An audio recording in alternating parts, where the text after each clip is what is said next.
Eva Soleil sont des colonies qui ont lieu durant les 2 mois d'été. On est basé à Montalivet, en Gironde, donc sur la pointe du Médoc, à 80 km de Bordeaux. Et le centre de vacances est au bord de l'océan, à 600 mètres de la plage. On propose des séjours pour les enfants de 6 à 17 ans. Dans nos séjours, on propose des activités autour de l'environnement.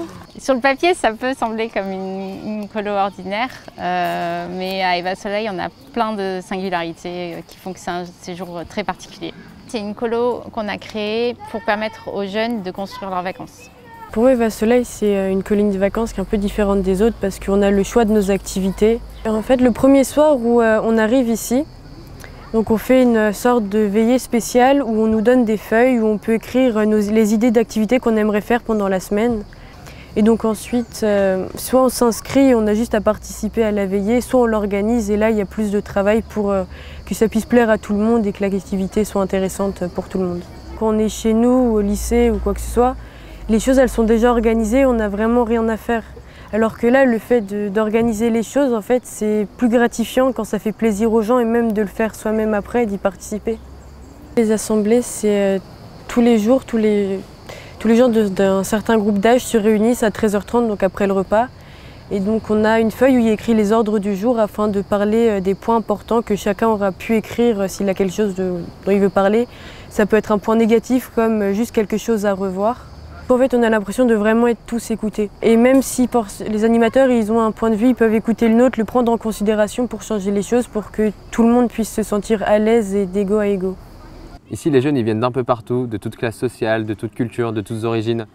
Sans Eva Soleil, ils se seront sans doute jamais rencontrés. Cette mixité, ce mélange, il fonctionne à Eva Soleil grâce à tout ce qu'on met en place, notamment grâce à l'animateur qui est spécialisé dans les vivre ensemble lors du séjour. Il fait en sorte que tous les publics se rencontrent, quelles que soient les origines, quelle que soit leur religion, du milieu social d'où ils viennent ou du milieu géographique d'où ils viennent, qu'il n'y ait pas de groupe ou de sous-groupe. Pour les jeunes, ça apporte énormément. Ils se mélangent avec des cultures qu'ils n'avaient encore jamais connues. Le projet d'Eva Soleil, c'est vraiment que chaque individu, quelles que soient ses forces, ses faiblesses, ses caractéristiques, trouve sa place dans le séjour. Et c'est pour ça qu'on travaille beaucoup sur l'individualisation et qu'on va aménager des choses qui sont très particulières. À Eva Soleil, on met en place un outil qui s'appelle la vie de chambre. Donc c'est un temps qu'on passe dans chaque chambre. Donc chaque animateur est référent d'une ou 2 chambres. Et c'est des chambres qu'on va aller voir le soir au moment du coucher. Et on fait un point tous ensemble. Donc ça permet à la chambre de libérer la parole, de se faire confiance, de se dire des choses qui n'ont peut-être pas pu être dites dans un plus grand collectif. Il faut que nous, on veille au grain, il faut qu'on soit présent pour qu'ils puissent s'intégrer avec le reste des enfants et des jeunes. Il faut qu'on puisse aménager et adapter les activités pour que ça corresponde quand même à ce qu'il est capable de faire. On travaille la confiance avec eux, autant la confiance qu'ils peuvent avoir envers nous et la confiance qu'ils peuvent avoir en eux. La façon dont ils vivent les 2-3 premiers jours du séjour, c'est des moments qui sont très cruciaux, on est très attentifs. Et parfois on leur renvoie même, là on sent que ça va pas, qu'est-ce qu'on pourrait faire pour t'aider? Et il y a un espèce de contrat d'engagement qui se crée entre le jeune et l'adulte. Et 9 fois sur 10, ça fonctionne. Alors bien sûr, il y a toutes les activités et l'organisation des activités qui fait que chaque jeune va s'engager au moins un petit peu pour son groupe. Mais au-delà de ça, on est surpris chaque année dans chaque groupe de certains jeunes qui veulent plus donner. Donc il va y avoir des gestions de budget, de la décoration du village, des choses pour le bien commun. Qui vont venir spontanément de certains jeunes et de certains animateurs en plus. L'engagement des animateurs passe par beaucoup de temps, de préparation, de formation, de réflexion.